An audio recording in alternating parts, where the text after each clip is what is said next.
Hola, this is Alex Espargaró, and if you like this video, hit like, subscribe, and wait for more. Bye! Riders have completed their warm-up lap and lined up on the starting grid. In a matter of seconds, the lights will go out and the Phillip Island Grand Prix will begin.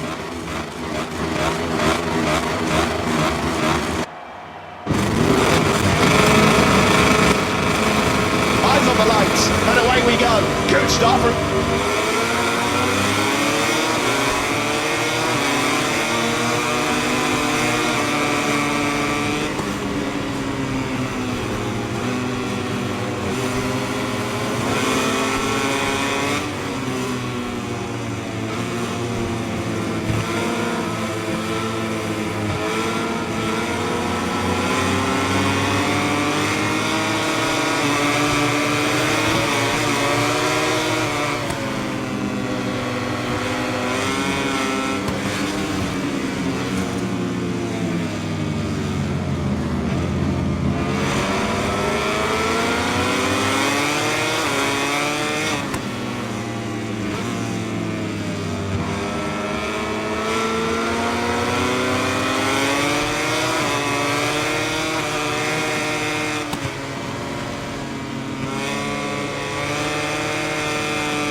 Wretched weekend, instantly forgettable. Two crashes yesterday afternoon, including a big, unfortunately, anticipating the start. There's going to be nothing on. Who's crashed? Down. Who has crashed?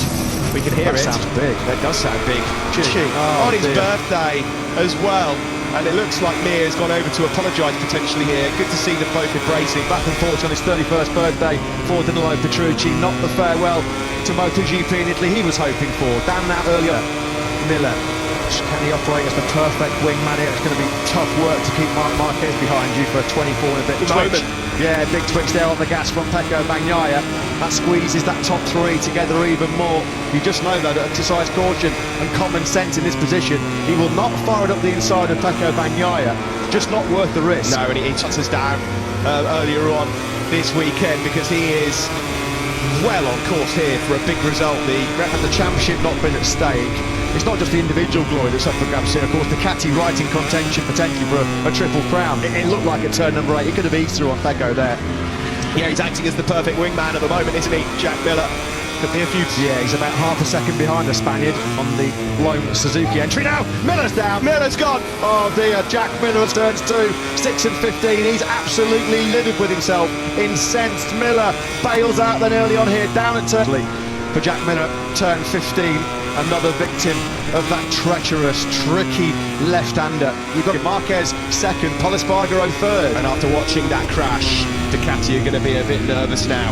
Yeah, I mean, he's on the podium for now, and Espargaró inheriting third. Mikel Oliveira fourth. Morbidelli, by the way, doing a great job. 5th place for the Italian. Yeah, and he held to a couple of tenths of a second. Nicola Cuona's riding brilliantly again. He's there in 9th place. Now then, and lively in those last 3 laps. Marquez at 7 failed attacks on Pecco Bagnaia. This is a different ball game. He wants the glory here, and he's lining up a move through into turn 2. No, he's not quite close enough. Yeah, he's got the fastest lap of the race as well, and he's at the Frenchman. He'll be hoping Marc Marquez could do him the favour, ruffling the feathers of Bagnaia. Ducati and Bagnaia really needed. Marquez going to find a way through. No, Bagnaia is too sharp on the brakes on that front end into turn number 8. Marc Marquez lost Marquez's backyard. Now it's a role reversal. We're in Pecco's backyard, and Marquez wants to spoil the Pecco Bagnaia Corona. He lost places to Rins and Quartararo already. Back at the front though. Pecco Bagnaia's been in this position before in Aragon Hall to try and beat the Ducati man on home turf last time out. Can he exact revenge here on Bagnaia in his home Grand Prix? Haven't we here in Misano? And how pivotal could that be though, of course, with Ducati trying to win the team and constructor chat. Touch Bagnaia. Look at the driver that Ducati gets coming off that turn number 6 and then through the fast kink. All year long we've heard Mark with that sort of 5 or 6 bike lengths Bagnaia is able to take. Then it's really, really hard then to recover it back in the braking zone. Marquez just a little in there, just a little bit longer. No one wants to see Marc Marquez +0 on your pit board, and Bagnaia's been there before. Rossi 16th. He is at the moment lapping very well. Fabio Quartararo on the last lap of his personal, pretty heavy traffic at the moment. The Frenchman still can't quite get close enough to Alex Rins. In fact, Rins is responding there. He's pulled out our on board out front. It rumbles on to Portugal, but there could be an awful lot of twist and turn to come. There's 20 laps still to go here at the race, Steve. Is there for him to take any crazy risks? He's ridden so smart and intelligent all year long.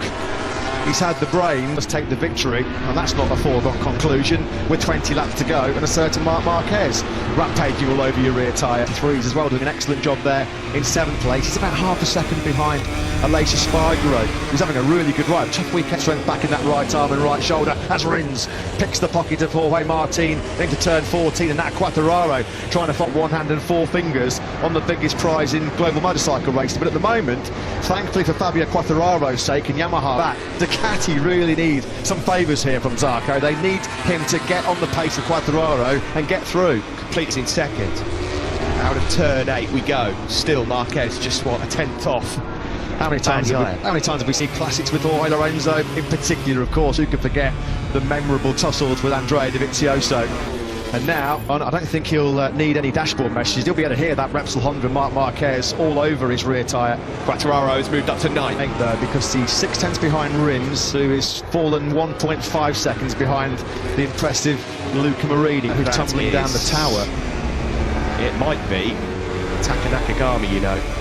Nakagami had just put in his foot. That counts for very little. It's when there's points and prizes at stake, when Taka Nakagami's got to get his head in the right place. It's another fall then for the at this stage. Rins just had his personal best lap of the race, a 1:32.819. That was a couple of tenths quicker than Quartararo on the previous lap. That gap was right up towards the fastest turn on the circuit. You can see the fans there on the left, coming up to Cavoni now. Marc Marquez, this is where up through there. You know that Marc Marquez, though, is creeping ever close to being back to his brilliant best. Here 5 years, 5 weeks later, bullish, of course, and buoyant after his brilliance in Austin. But now he's seriously going to line up a move into turn 2. No, he's not close enough. It's been a dismal day for LCR Honda. Alex Marquez has stopped. He's in 7th at the moment, just behind Aleix Espargaro and 1 place ahead of Rins. Yeah, quick check, of course, on the doctor, Valentino. Andrea Dovizioso, a couple of seconds behind Maverick Vinales. Just at his fastest lap of the race, actually, Rossi, at 1:33.4. At sector 1, Lecuona has just crashed. The Spanish rookie. It's been a wretched day then for Hervé Poncharo's Tech 3 team, all capitalising on that career best grid position in MotoGP of 8th spot. Petrucci already down and out on his 31st birthday after a tax facing a long lap penalty. He's involved in that incident early on with Petrucci. Espargaro and Miguel Oliveira haven't in this Grand Prix, a fantastic grid position. He talked about this last night where he said being in the top 6, first 2 rows here in Misano, after laps 5-6 seconds away from the podium. So this performance so far, he set this up in that tricky Q2. Do you remember yesterday, Simon Clayford, good interview as always with Alberto Puig, Repsol on the team manager. They felt like, had it been dry here this weekend, that quite confident of a strong weekend from Pol Espargaro. A pretty accurate assessment from Mr. Puig, as always, because Pol Espargaro yet win. Pecco Bagnaia cannot shrug off this interest from Marc Marquez. The gap remains the same almost every lap. Marquez at bay 7 times. Marquez tried 7 times, it didn't work out. We're all set. Oh no, in Valentino Rossi's farewell race, breaking the hearts of Ducati as well. This would be so like Marc Marquez. The 2 in front of him.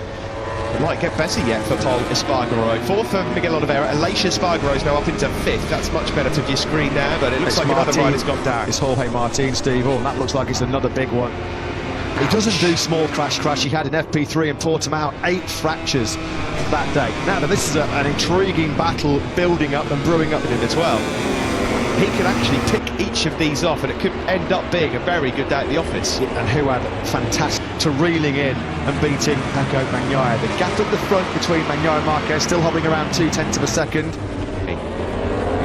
Big points at stake here, aren't they, for Fabio Quartararo? Really big points. He would love a 5th place. And he's got time now. He just needs to punch clever here and just pick them up one by one, make some clean moves. Well, he knows here, and then slowly but surely pick his way through. Like I said, there's no need for him to take any unnecessary risks here. Johann Zarco this weekend, of course, notoriously quick in the closing stages of races. And case in point was last time out in Austin, Pecco Bagnaia didn't have the grips to drop off in front of him, and when he had the grip at the end of the race, he just picked his way immaculately through to take a 3rd place, and that's have to give him enormous credit. Bagnaia knows each Grand Prix at the moment, all he can do is go out and try and win. Will they come over the line in your home Grand Prix as Rins up the inside of Morbidelli into turn 14? That's something to work out. They've got it a little bit hot. Morbidelli sweeps 93 on your pit board. He was awesome resisting the pressure in Aragon, and he's resisting it quite magnificently. Failed at turn 14 on Morbidelli. This time he does make it work into turn 2. Yeah, that's really helped out the riders behind as well. Fabio Quartararo, that's spotted all That's the upside of the ring. That's just him using the superior corner speed initially over at Luca Marini, and now with keeping exceeding track limits, he's got a long lap penalty coming his way. It's a shame for him because he's lapping so quickly as Marini makes a mistake into turn 8. We're going to see that advantage shrink to 36 points, but he'd be delighted now to be on the brink of the top 6 at this. I just wonder whether Frankie Morbidelli's just hitting a few physical problems with that recovering left knee. He's an excellent weekend so far, but Vinales is currently in 12th place. Here's a replay of the start then for Fabio Quartararo. yeah, that was Joan Mir's jump start as well. That's why he was so good for life. It was an illegal start from the back point. Mia didn't realise because he was on the tangle with the birthday boy. Didn't like the treat. The riders are enjoying their lap of honour, soaking up the crowd's applause. Let's take the opportunity to have a look at the MotoGP down to a final 1:32.391, but Marcus behind him was just that. The gap would come down from 52 to 36 in favour